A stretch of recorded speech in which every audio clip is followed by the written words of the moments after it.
Well, Republicans blasting President Biden after at least 12 U.S. service members have been killed outside of the Kabul airport. Joining us now is Congressman Lee Zeldin. He's also an Army veteran and a candidate for governor of New York. Congressman, good to see you. I know you have a lot of problems. I have a lot of problems with the way the president did things. But in the military, it is chain of command.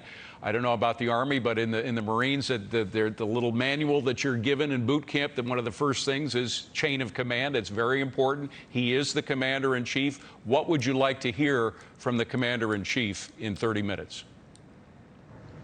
Well, we need the president to be dealing in the actual reality and not his sense of reality. The American public has strong instincts. They've been paying attention to the news. A lot of average Americans have thoughts on the way certain things should have been handled differently recently, how things should be handled differently now, as well as the priorities going forward. It's going to be important to communicate to the families of those who lost their loved ones today because of the way this evacuation has been handled. We also have a lot of people who are fighting for their lives and they were injured today. You have to communicate to them and really the entire force, whether deployed or at home. For service members who may not be over in Afghanistan, but they're watching their commander-in-chief speak to them. We can't be misleading the American public anymore with regards to intelligence estimates and other key facts. And also, you have to be more careful in the way we're talking about and trusting, relying on the Taliban. General McKenzie gave a press conference a little while ago where he was talking about, a United States general talking about how we're relying on this terrorist organization for the safety of our troops. Well, more than that, forgive me, Congressman, but more than that, we're actually sharing sensitive intel with them about some of the people, some of the Afghans that we worked with in the past, of course, who have big targets on their backs right now. We're sharing some of that intel with the Taliban. That, to me, that doesn't make any sense at all, particularly after today. Yeah, you're so right, and I'm glad you're bringing that up. Where you trust the Taliban to and rely on the Taliban to work some of these security checkpoints in order to know who to get through, the Taliban would have to have a list. They would have to have the ability to look at certain documents. So if an Afghan comes to a checkpoint and they're asking to get through to go to the airport, they're basically telling that Taliban working the security checkpoint that they were a partner of the United States. And that essentially creates a list for the Taliban to target when the United States, it appears, imminently leaves them all behind. Now, the administration for the past 2 weeks has been saying they dealt with all kinds of contingencies. Clearly, they haven't dealt with this because the events that led up to this are so clear, particularly in hindsight, of allowing this chaos at the one airport that we really couldn't defend, as opposed to Bagram, which we deserted.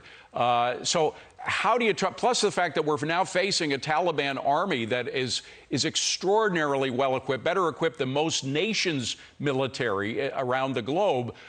What do we do if we find out that, in fact, this incident today had something to do with the Taliban themselves, and we need to counterattack? We're going to be dealing with one hell of an army. Yeah, a lot of that equipment is ours, and these also are hardened fighters over the course of many years and decades. But there has to be consequences because the president, the United States of America, this administration, they drew a red line. So if you find that the Taliban is responsible at all, or to the extent you find that ISIS-K or any command and control network, anybody is connected to attacking U.S. service members, when you draw the red line, you have to enforce it. We learned this lesson with President Obama, with a red line drawn in Syria, with Assad, with the Iran nuclear deal and other negotiations. If you set a red line, you have to enforce it. With thousands of Americans still behind the lines, behind enemy lines, as it were, outside of the Kabul airport, should the president rescind that August 31st deadline? Yeah, he should have done that already.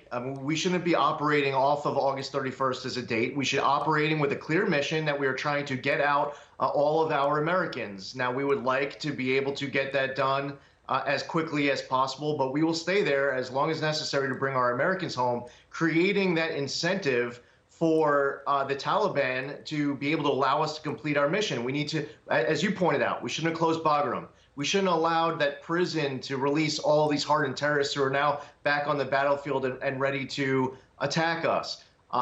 We should be operating outside the Kabul airport. We shouldn't have sent the message the president sent to those in the country that if they make their way to the airport and it was safe because the Taliban promised us secure passage, that when you come to the airport, we'll be able to bring you home. And then as they start the dangerous mission, the United States message is, oh, by the way, don't come to the airport. Yeah. And they're left helpless. And that was one of the reasons why the security perimeter needed to be wider. We should have been operating out of Bagram. We shouldn't have had that prison closed. So much about this should have been handled so differently. But you asked me about August 31st. I don't think we should have been operating off of that date at all.